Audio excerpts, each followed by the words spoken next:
Welcome to the Franklin County Varsity Sports Report, the only show that provides you with the best insight and information to everything Franklin County sports. And now here's your host, Bobby C. Hello and welcome to the Franklin County Varsity Sports Report. I'm Bobby C. Want to welcome you here today. We got our guest with us. We'll chat with him in just a moment, but we want to thank our underwriters here today. Want to thank the Four Leaf Clover Restaurant in Berniston, also by Hubie's Tavern and Restaurant, Avenue Way in Turners Falls, also by Denny's Pantry, Berniston Road in Greenfield, and by our friends at Albert Hearing Services. Lisa Albert at Albert Hearing Services, 33 Riddell Street in Greenfield.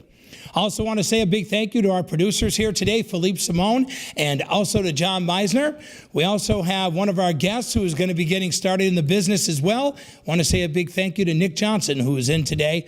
And of course, let's get right into our show with our guest. It's a great senior from Turners Falls High School, Mr. Tyler Lavin. Tyler played on the football team. He also played basketball this year, and he takes the spring off as he gets an opportunity to continue with the game that he loves the most, which is the game of basketball. Tyler, welcome. How you doing? Good. How are you? Pretty good. Well, listen, Tyler, I was really impressed with the way things went for you this year. I think that last year, there was a lot of disappointment in the Turners program I thought that a lot of people expected things to be a little bit better with the experience that you had coming back last year. And having that it was a tough year for you guys, I think that there was an expectation that you guys were hoping to have of yourselves going into the 2018-2019 season. Agreed. You were the guy who I consider you as pretty much the leader of that team. You're the guy that is the go-to person to be able to sort of keep things in check. And, I know you got Coach Mullins over there and Coach Lamatanian, but really, when it comes to the player who's got to be able to take charge, you've seemed to have been able to do that over the last couple of seasons. Yeah. Talking to Mullins to start off the season, our expectation was to get back to the playoffs, and we missed it last year very shortly. I think 9-11 we went, and we had a few returning seniors, me, Ryan, Kyle, and not many kids who have actually played varsity games. So at practice, we'd have everyone be leaders, show that they want to be here, and we just kept moving forward. And every game, we always talked about defense and defense and defense and how you have to talk on defense to just get better results for offense. And we just kept talking and talking and talking, and I just felt like I was in that place where to get other players better, but also make our team better. And you did do that, Tyler, and I will say, down the stretch run, you guys were able to make a statement to everybody in the league. Right. And they're like, wow, this team really turned it on. I'm going to go back to a game where I think it was a frustrating situation for your program, and that was when you guys played Greenfield at home. And Greenfield stole that victory from you guys that night. But it was really a great game, though, Tyler. Very back and forth, but Greenfield ended up escaping with that win. That win, believe it or not, was a help to their program to help them down the stretch sort of be able to get the win that they needed after a 5-game losing streak that they had. Right. But you guys got into a situation where you went to 6-7. So now you're starting to do the math and you're saying, okay, so we need to win 4 out of our next 7 games if we want to make tournament. Well, you guys did better than that. And you got knocked off some big teams. You knocked off Hopkins Academy. You knocked off Marhar. You guys won some big games, bud, that were huge for your team. Right. Smith Academy, So you guys did what you guys needed to do to get to postseason play. Right. Coming in, we knew that there were some games that were winnable and some games that were going to be a lot tougher. Think about it now, Hopkins was a very good team. They had Ciaglo, they also had Caleb Graves, and knowing what those players can produce and do, we just knew that we had to keep talking on defense and just play our game. And everyone's goal was to get back to the playoffs, so we just pour our hearts out into the games. You did it first on the road. You had to go down to Hopkins when we did that first game against you and Hopkins, and you guys had a great night that night. Everybody played well. Your defense was just stifling. And honestly, you really took Siaglo out of the game that night at home. The only one that really was able to score anything against them was Caleb Graves, but everybody else, they all struggled, including Siaglo. You guys did a phenomenal job on him, and really you did a good job with him at home as well. So that was big to be able to take one of their two best players completely out. Yeah, we knew Siaglo was a great player. We came in and all we wanted to do was basically make sure all 5 guys on defense knew where he was and let other players shoot the open jump shots. So we wanted other players to beat us and not have him. The first game we did held him pretty low, and then the second game he only had 8 points at the end of the first, and then he came out with 28. So it was just all about communication and talking on defense and just knowing where that one good player is. But think about it. You took him out of his game for the first half of that game because he only scored 8 points. Right. But the kid's good for 25 or 28 points a game. So, you know the old saying, sometimes you got to give the 2 best players their points, and our job is that we got to make sure that we score more than them 2 guys score as a team to win, right? Agreed. And you guys did that both times against Hopkins, and that's why you sweeped them this year. So that was a good sweep for Turner's Falls. Yeah. And nice job being able to beat Marhar, too. That was a win that you really needed, especially you guys were in a tough division, man. And Pioneer, playing up against a really good Pioneer team, they went deep in the tournament, and then you guys had to play your independent, your other side of the schedule, which is the one time against Frontier, one time against Greenfield. You still had to play Smith Academy. You had to play Athol, which is pretty weak, and also Mohawk, which was pretty weak. But still, you still had to win those games. Exactly. Because look how close it was for you guys to get to that 10. At a time when you guys were sitting at 6 and 7, I bet you there was a lot of talking going on in that locker room about what do we got to do to pick up these 4 wins to get to that magic 10. You're right. There actually wasn't, but there was. So most of our talking was done within the game. And when we would come into the locker room, I feel like it was mostly everyone's there to get their mind ready. And before games, a lot of kids would just have their headphones in. We might chit-chat a little bit, but it's just everyone knew what to do for their part, and we just felt like we needed to keep going, and defense was our main thing this year. I would say that team needed to play a lot more defense than try to score, because like Mullins always said, we're not going to score that 70 to 80 points. Nope. So we have that defense as a team, then we can score and see what we need to do.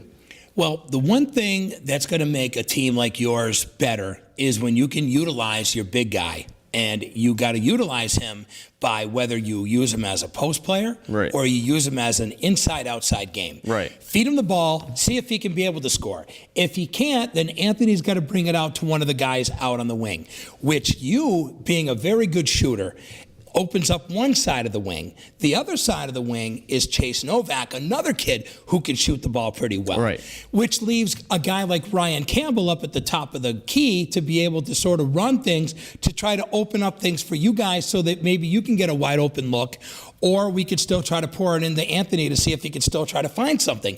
I think ball movement, and I think that trying to find the best quality shot is really what Turner's was probably needing to look for. And it really hurt you guys in the beginning of the year, and it wasn't your fault. You guys had a lot of injuries and sickness that happened at the beginning of the year. Chase comes down with mono, and Ryan Campbell gets hurt, and you had injuries, and that hurt you guys. And that didn't help the beginning of the start of your 2018-19 season. Right. Yeah, our first 5 games, we had exactly 5 players out, and it's huge. Those games were kind of tough. We start off home, first game open against Jury, and having those players could have been a closer outcome, but just not having those 5 players and 2 of our top scorers, me and Chase, out. You have to rely on other people, and a lot of those kids who are just first time playing their first varsity game didn't really know what to do with Jury's full court press, and so having those players out was definitely hurt us, but everyone learned how to step up. The kids who didn't play much and the kids who played those 5 games learned, okay, I need to do this, I need to do this, I need to do this. So it was just steps taken, and like Mullins always said, it's next one up, next person up. And Jake Dodge actually went down in the second quarter of that game. So the kid sat in a boot the rest of the year. Right. So it was right after that we were like, all right, next person up, next person up. So everyone was getting prepared for the season, but also knowing we had 5 players out kind of hurt us. It did hurt you. But I will tell you, though, you guys really regrouped as a group at the end of that season. And, you know, your first tournament game, you guys got to go up to the Berkshires, which is always a tough thing in tournament time to take on a Berkshire team. But you played a team that you already played earlier in the year. So you had seen these guys already in Lee High School, and you beat them. Right. And I think what happened was it just came to really your fourth quarter collapse, because at one time in that game, you guys were up by like 9 and ended up getting beat in the end. It was a tough, really tough second half for you guys against them on the road in a very hostile environment, because I got to tell you something, bud. There's something about basketball in the Berkshires, man. Everybody comes out. They don't care if it's snowing. They don't care what the weather is. It's tournament time, and everyone's filling the gym. Right. And no matter what school up there, it doesn't matter. And they filled that gym that night. You guys had a packed house up there and a very hostile environment to play basketball. Yeah, we went up there knowing what they had for people and who was our scoring, and so we based our defense off of that, and we played a very good first quarter. I think we were up by 9 or something. Yeah, and then the second half, they came out and they hit a few shots, and it was a close game at halftime. I think we were down by 4 or 5, and so we came out knowing all we needed to do, like, play is defense, and it just got away from us. Yeah. And we were too much in our heads because of the crowd. It was packed. And we just got away from us. One of our players got a technical, and it just blew up. But I think there was plenty of effort that game. It just got to the mind. Like, everyone played good, but we just got to our own selves. Yeah. And the one thing that people don't understand is that when you start playing against a team like Berkshire basketball in the playoffs, they're physical, they are dirty. Right. I hate to say it, but they're dirty, and they get good crowds, man. And they bring in a good crowd of people to make a lot of noise, and that's what they do. And I hate to say this, but they even travel better than our teams do. Yeah. Like, if there's a playoff game and they have to come down to one of our schools, they bring in a crowd even on the road for playoff basketball. It's really always been packed. Even playing up there for football 2 years ago, it's packed. Friday nights, packed. And playing up there last year for a regular season game, it's still packed. They always have supporters, but it's just always packed, so you got to be prepared. Yep, they're almost like that, what we like to call in basketball, they're like the sixth man. Right. You know, they're loud, they're proud, they're there to support the kids, and it's a tough environment up there. It really is. And their gyms aren't very big. They're mostly small. Right. So you're playing in a small gym with a lot of people, and it's very loud. It's almost like going into a gym like Marha or Hopkins Academy with a ton of people in it. Agreed. Right? Yes. It's just a loud gym when there's a lot of people there. And it makes it tough for players to run plays. Right. It really does. Right. Doesn't it? Because you guys have trouble hearing each other. We did. We had a very tough time doing that. A few times I would run a play and no one could hear me. Chase would run a play and they can't hear me. So after coming into the locker room, we thought we could make an adjustment where I'd stick a number up and that would be the play. But it didn't end up working because there was so much movement and loudness. And so when they went man, we just started to open up our offense and went 5 out so we could drive and then kick. But it was still just very loud, and it was hard to hear any play you called. Yeah, they really do it well up there, and they've been doing that since I was in high school, bud. Right. So it goes back a long time. They really take their sports very seriously up in the Berkshires. They really, really do. Not saying that you guys don't either, because I was very impressed with the crowds that you guys had this year. But the one thing I want to give credit where credit's due is I think that we have become an area where a lot of the boys and the girls have been great about supporting each other's teams. Agreed. And you must have noticed that as something that's been pretty cool. That you guys, you're there to support the girls when they play, and they're there to support you.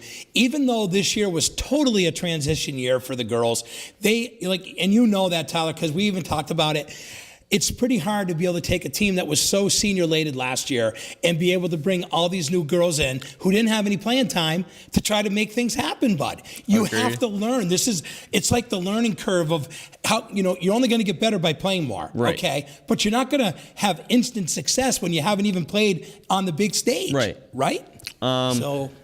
So I think it is pretty cool that, like, both fans and players come support us, we go support our players. And yes, even though the girls did have a down season this year, I agree. Losing, 7, 8 seniors last year for the girls? And most of those girls played AAU. That's like Maddie Chimzinski, Kylie Fleming.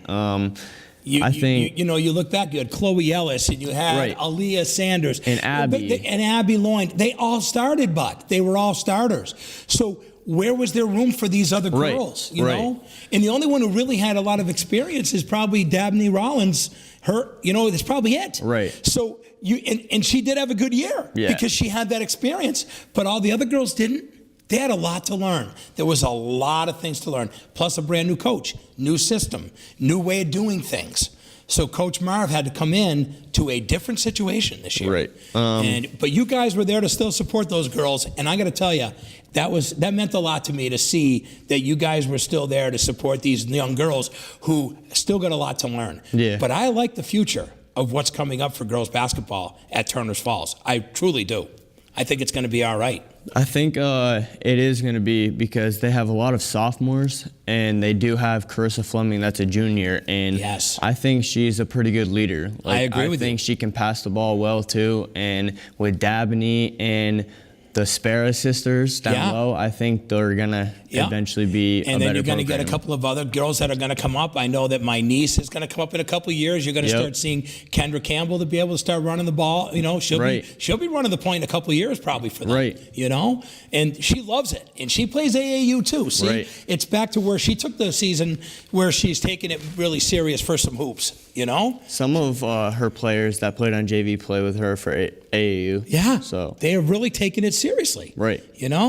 And Anthony Peterson, we have to remember something. He's still young, man. He is. We don't realize that he came in as an 8th grader, though, Tyler. He came in young. You came in as an 8th grader, right? Yep. So, we keep forgetting. We think you guys, never graduate, man. We're like, they're here again?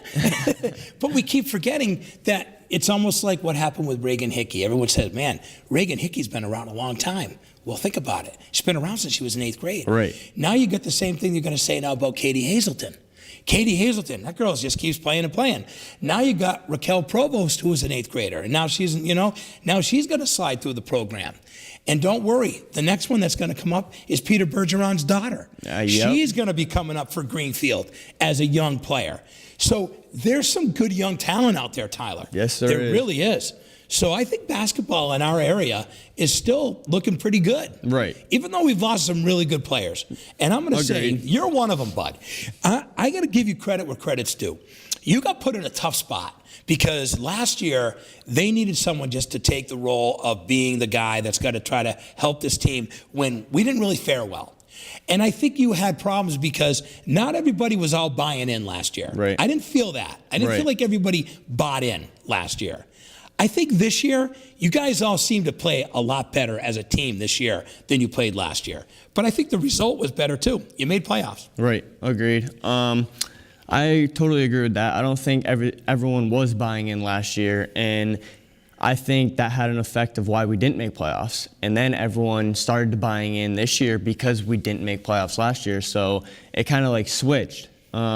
And just talking to the team and knowing what is best for us and our height and how our speed, playing defense and running and getting fast break points was our type of game. Absolutely. And everyone started to buy into that when we got easy fast point breaks, and it just kept going. I think that was your strength. Your strength was playing good D to turn the defense into offensive points. That was your key. And I got to admit, though, if you and Chase were on outside and you guys couldn't miss, you were killing teams, man, because they were having a hard time. Because it wasn't just you. Totally it was agree. him.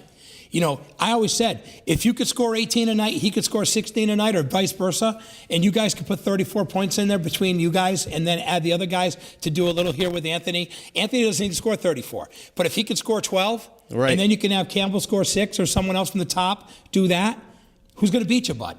Because your defense is good enough to hold teams to 60 points or under. Right. So you guys can win those games. Right. Correct? Absolutely. So when I saw the way you guys played D, I knew that your defense was going to win you that game that night, because the way that you guys were playing and the head, I think your head's in better when you guys play good D. Exactly. That's when your head's in the game. But when you guys start giving up easy baskets to Karsten Carey and Peter Carey down low, because your only big guy can only take one of the brothers on, not two. And at the time that you guys played Frontier, Colin was playing at the time, right? Or did Colin miss that game against you guys? Colin and Kalen missed the game. Okay, so you lost both of them. Yeah. That game. Yeah. And I got to tell you, you guys were in it with them for a little while, and then they got away from you in the second half. Right. But listen, you guys hung in there with them. And when you got Peter Carey and you got Karsten Carey and then you had Colin Boudreau, you had 3 big men down low. And then you still had guys that could still be able to move the ball, like Alex Sharp, who could still move the ball, and then guys who can attack the basket, like a Kalen Evans. Right. And if Morris is really good and shooting well from outside, boy, that's when Frontier's dangerous. That's when they're dangerous, right? And at the beginning of the year, when they had everybody healthy, they were beating everybody. Right. But as soon as Boudreau went down, and then Morris wasn't shooting well at the end of the year, and they ended up losing the 2 games at the end of the season, they ended up losing to Greenfield. Yep. Then they lost to Smith Academy at home.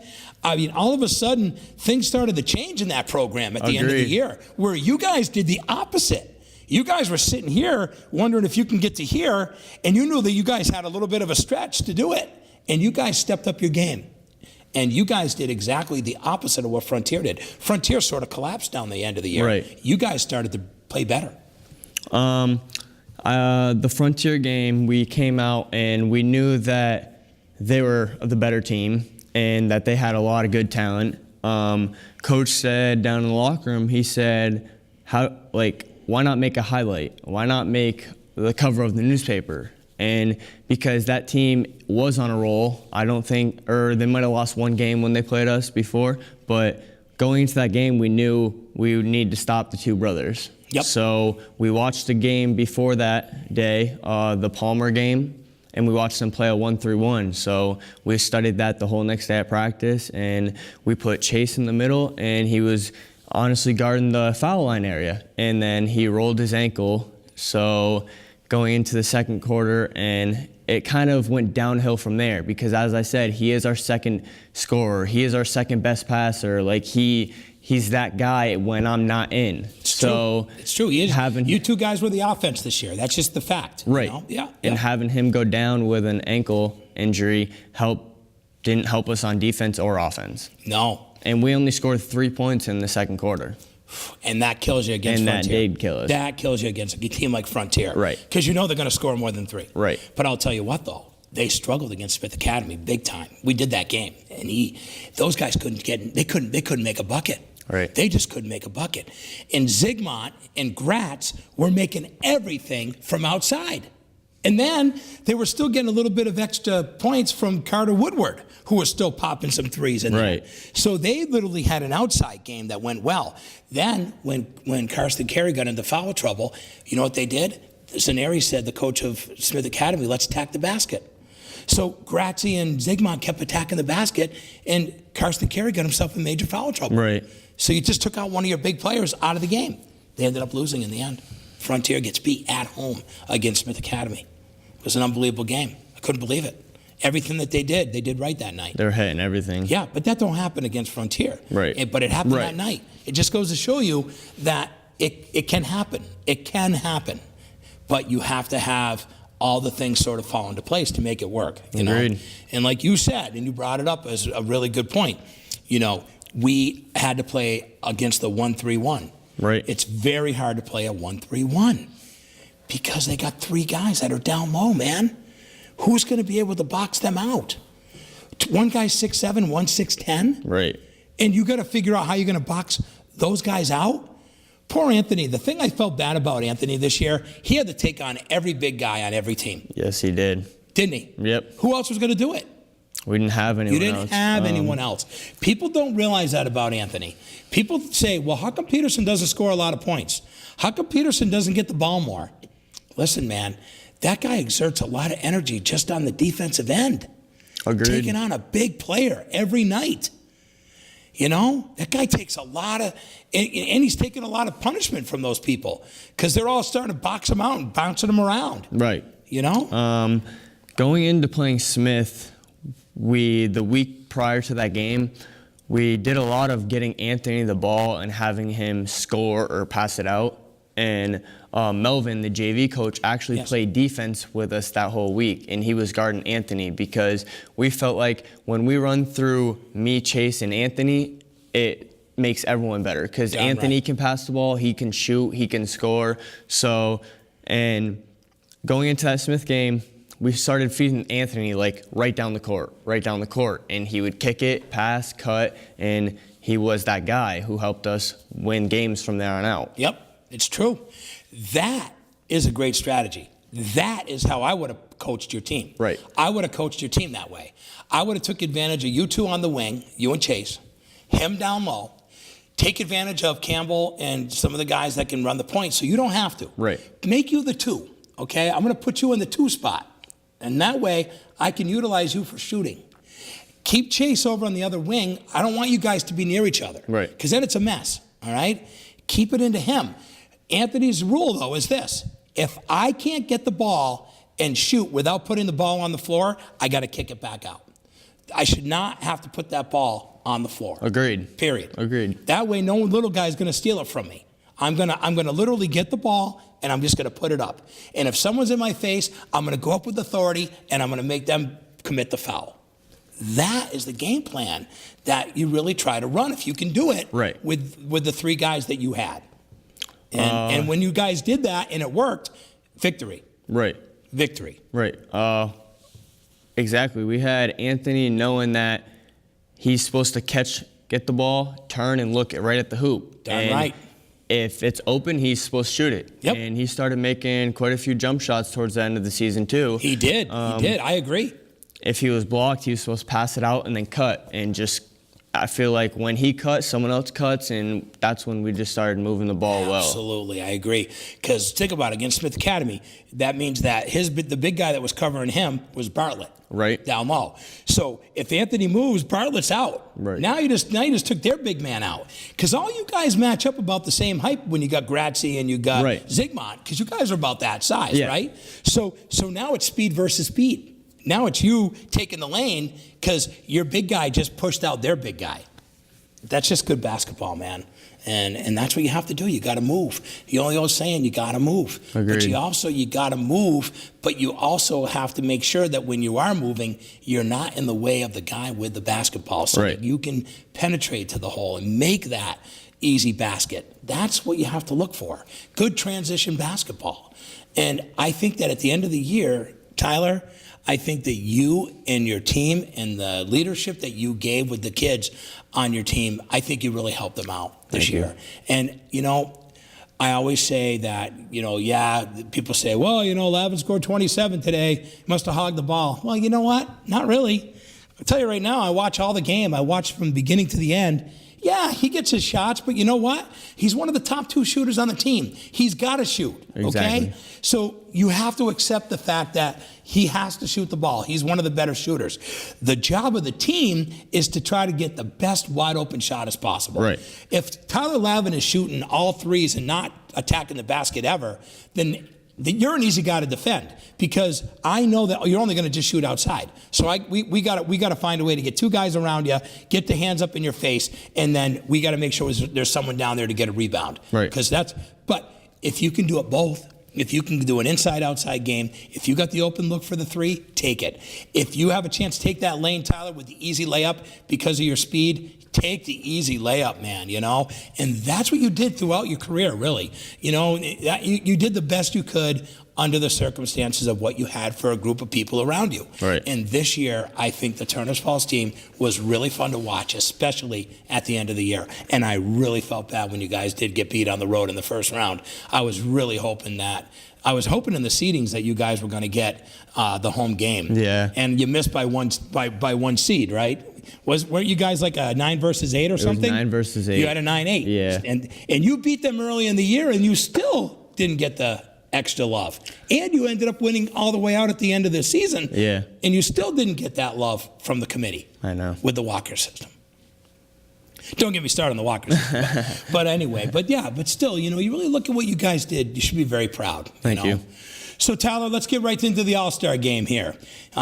We went over we had the All-Star game over at GHS. Man, was that a fun night? That was awesome. that was an awesome night. Yeah, it was great. You had a good night. I love that kid from Northampton, man. He was pretty cool. He's dunking, and you guys just made it like a really good showcase game for everybody. And you guys got all the little kids all excited, and the atmosphere was awesome that night. And it was just really a great all-star game that you were able to be a part of. And, we call that a showcase game because, it's going to be a run-and-gun game. Right. But it's funny because down to the last 3-4 minutes, all of a sudden everybody got serious. It's like, hey, it was good. So what was your experience like playing in that all-star game? So playing there, it's just that kind of game is so fun because you're playing against the best kids in the league. And most of those kids are all your friends, and yes, exactly. It's just like you're basically guarding someone while talking to them, just having a conversation. Yeah. And I just remember we were on the bench to start off the game, and we were like, okay, we know they have the 3 Northampton kids and Garrett Cody, who is a phenomenal player, and so we were like, all right, let's just go win though. And yeah, we came out. I hit my first 2 threes, and it was a close game, and then they took it away. They took it away. Did they ever? And yeah, it was showtime, baby. Yeah. It's what it was. But you guys all made it fun. You guys the atmosphere that night was really incredible. And the Board of Officials, what a nice showcase fundraiser for them to be able to give out some scholarships to some seniors. Right. And that was just a great night. And I love that event very much. And as a senior, I was just curious of what you thought about the experience. And, I think it was awesome. It was an awesome experience. Well, then you get invited to something really special, my friend. There's a special showcase game that was played down at the Basketball Hall of Fame, and it was right after the All-Star game. It was the week after the playoffs. Right. So when the playoffs all ended on the 22nd of March, you had an opportunity to go play in this cool game down at the Basketball Hall of Fame.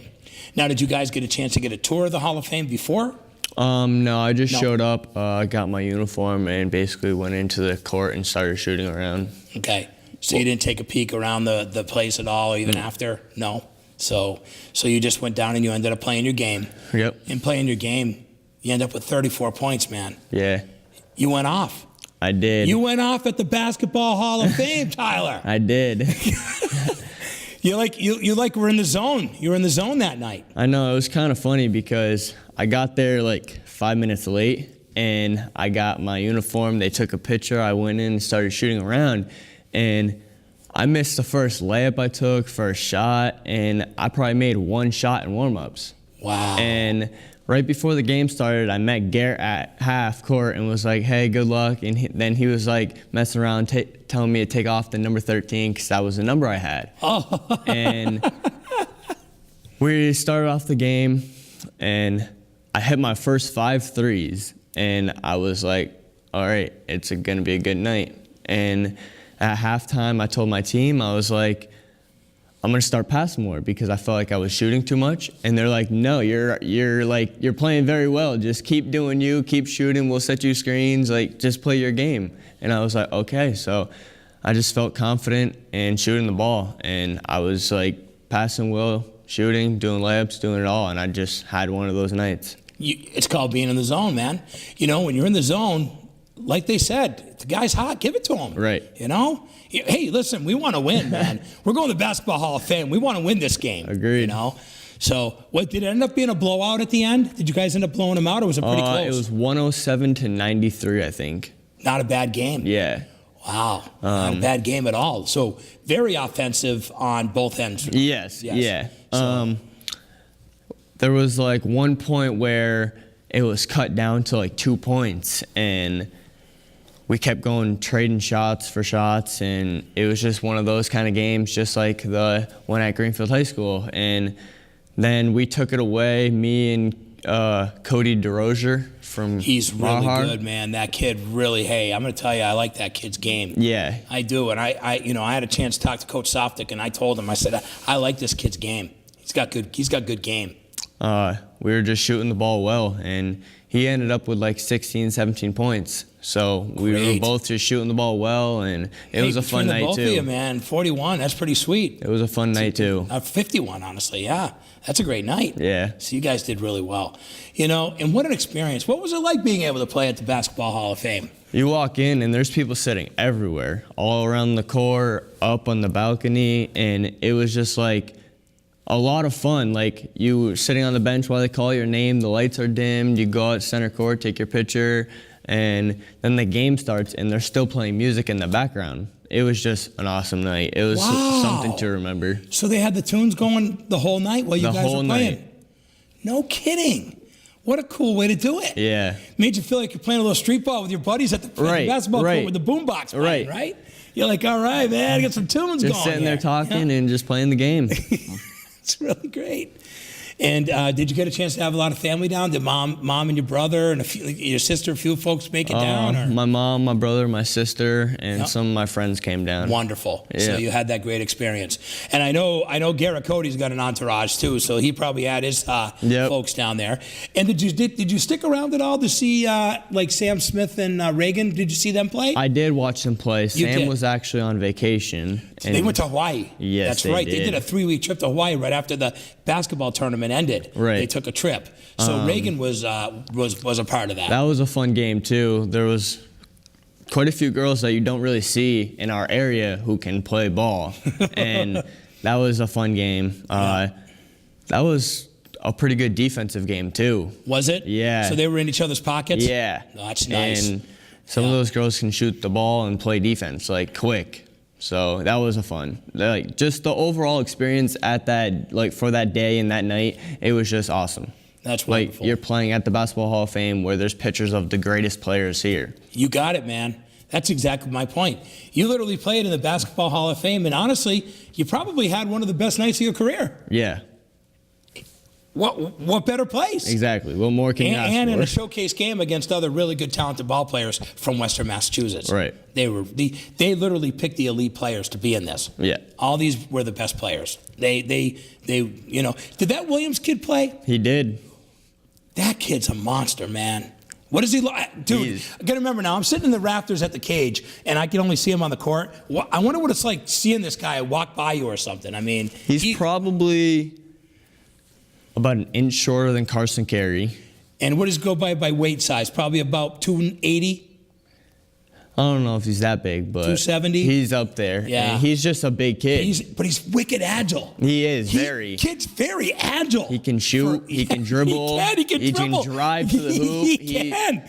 He is a very agile big man. Hey, I really enjoyed his game when I watched Savas play. I was like, this kid, he's really good. I watched him play a few games this year, and Basketball Hall, at the Cage and the Hoop Hall Classic. The Hoop Hall Classic, my bad. Yep. And I think when they gave him that award for Western Mass Player of the Year, he deserved it. He plays very well. Like he can do it all for a big man that big. Yeah, and no attitude, man. None.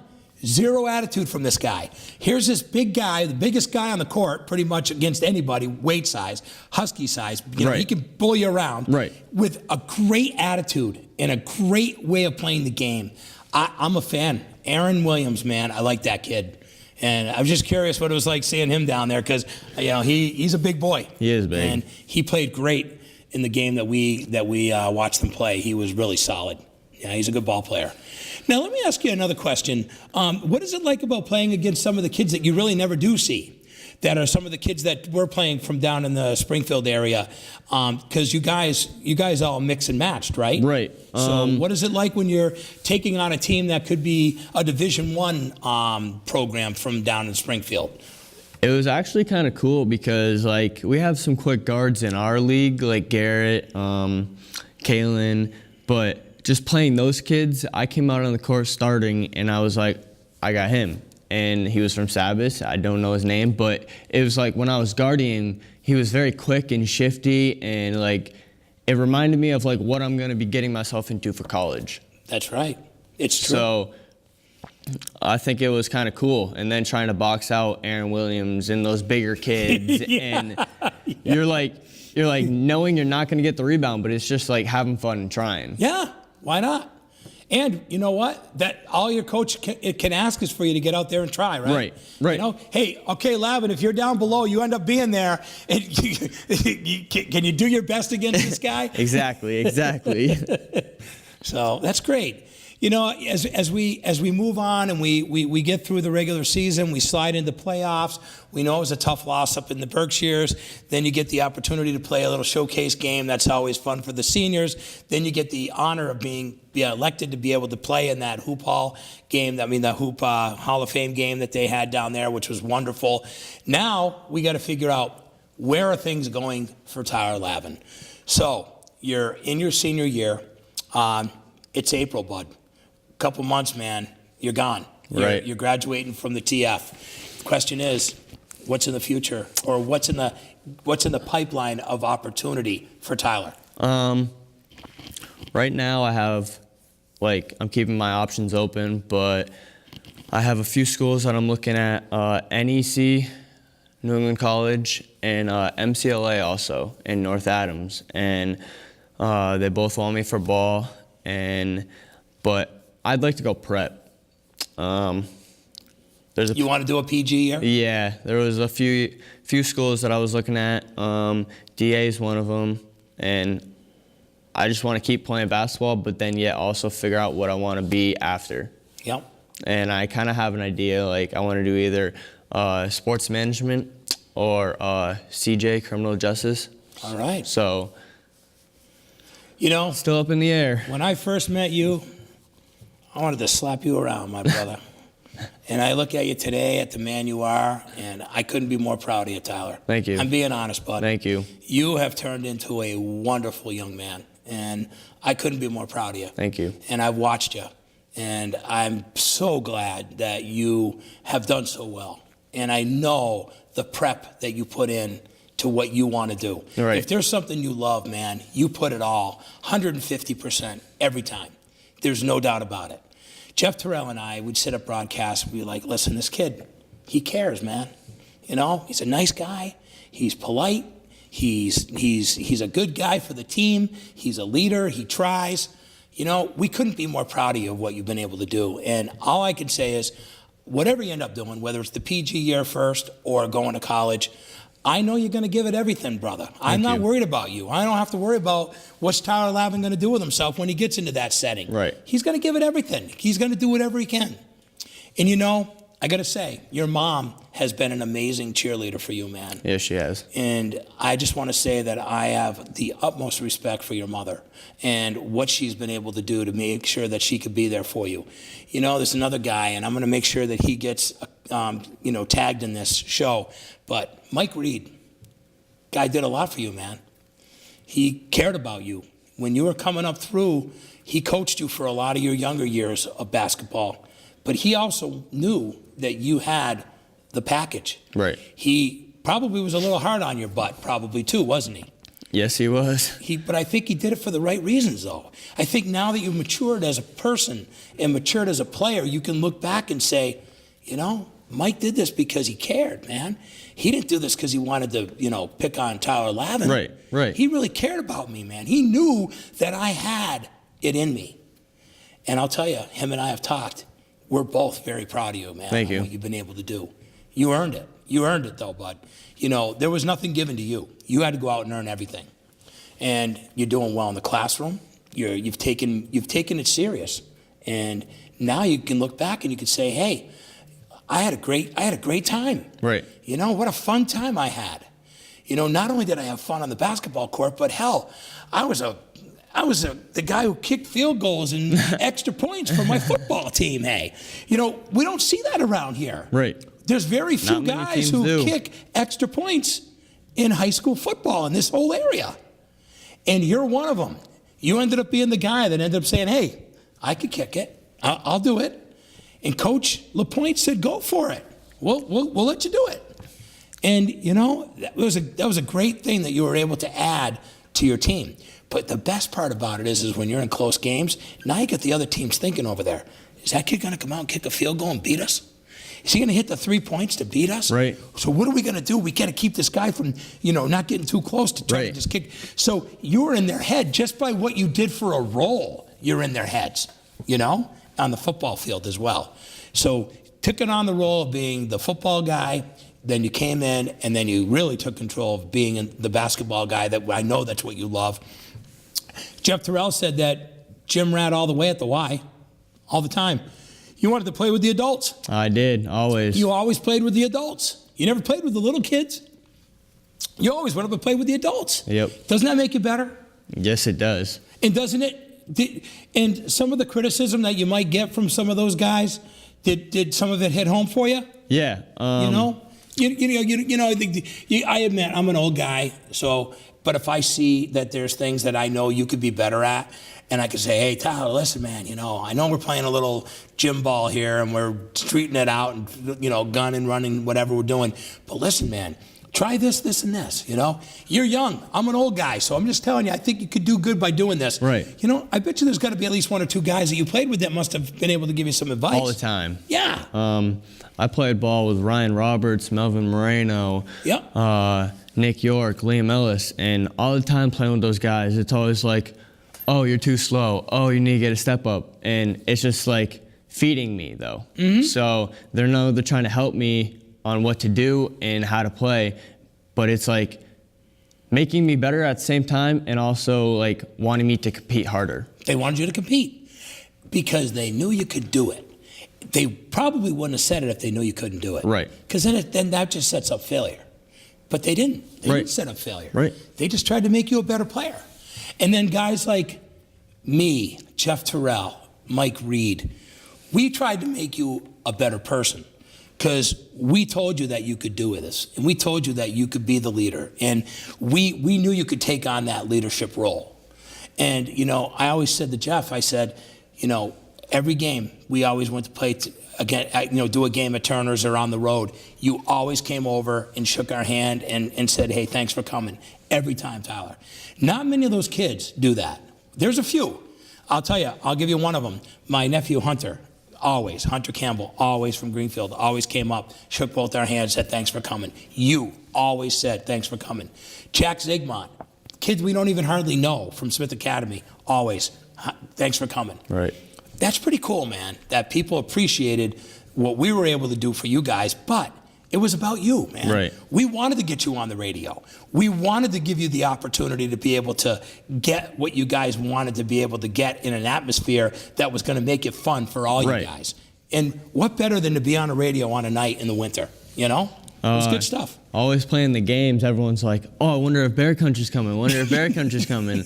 And then we'd go out there and see Bear Country here, and everyone would be like, oh, I'm getting that shirt. I'm getting That's shirt. right, because everybody wanted the player of the game. Who's going to be the Helena Chemical player of the game, right? Right. Because it was something to thrive for, though. See? Which is really great. So, you know, I look back and I say, look at where you are today, man. You're getting ready. You're making some decisions, whether it's going to be going to college or taking a PG year. Whatever ends up happening, we'll find out because we'll get an update. And then we could share that with everybody on what you do. Of course, Recorder will do that as well. And I know Mom will. She'll talk about you as well. So we'll get to hear about that. And my question is what do you think about the future of Turner's Falls basketball? I think it's looking good because you see every year how the league goes down, but then there is people coming up. You got Anthony Peterson going to be a senior, Jaden Whiting going to be a senior. Still have Chase, and Chase is going to be the leader with Anthony next year. Yes, he is. And having some of those younger kids come up who play JV and varsity a little bit. Yep. I think they're going to work them in because I know Jaden's a phenomenal athlete. He is. Chase and Anthony, it's going to be look pretty good next year. So they should be okay. And that's what you want to see, too, And you got to work with what you got. Right. And that's exactly what Coach Mullins will do. Exactly. So as we wind down our show here today, I just want to say that I'm really glad you made it. Congratulations, number one, on having the opportunity to be able to play in one of the most special games of your high school career ever. Thank you. To be able to play in that game down at the Hall of Fame and to score 34 points and to have other great players say, listen, man, if you're hot, just keep it going. That shows you that they're disciplined too. Right. Seriously. Right. That means they're disciplined. That means that, hey, if the guy's hot, let him have it, man. If when he gets cold, then we got to come up with a new plan. Right. But exactly. Right now, he's still the hot hand. Let it go. And that's exactly what those guys did for you. And like you said, didn't look so good when I got in the gym 5 minutes late, missed my layup, missing shots, wasn't really focusing in, and then all of a sudden made your first 5 shots, sort of got you right in the groove. Exactly. And then, of course, what you did at Turner's Falls and everything you did to be able to represent your school, your community, and yourself and your family has been dynamic. Thank you. I'm very proud of you, my brother. Thank you. And I thank you so much for being here. Thank you. All right. So there you go, folks. Tyler Lavin, Turner's Falls High School, great kid, great future ahead of him. Guy who really worked hard for everything he got here, folks. He worked hard for everything. Nothing was given to this guy. So very pleased with what he was able to do. And now he's able to take everything that he learned from high school, take those tools to be able to get on to the next level of his life. And as we wind down the Franklin County Varsity Sports Report, I'm Bobby C. for Tyler Lavin. Also for our studio producers here today, John Meisner and also Philippe Simone, and also one of our new guys that we're going to get on board here, Nick Johnson. He's hanging out with us in the booth as well. We're glad that you made it here to the Franklin County Varsity Sports Report. Want to thank our underwriters one more time. The 4-Leaf Clover Restaurant in Berniston, also by Denny's Pantry, Berniston Road in Greenfield. Albert Hearing Services, 33 Riddell Street in Greenfield, and by Hubie's Tavern and Restaurant on Avenue A in Turner's Falls. Just remember, folks, get out, support your local teams. Yes, it's still mud season out there. Hopefully we'll be able to get our spring season underway very soon. Have a great week, everyone. Thanks for watching the Franklin County Varsity Sports Report on GCTV. Catch a game and be sure to join us next time for more sports and fun.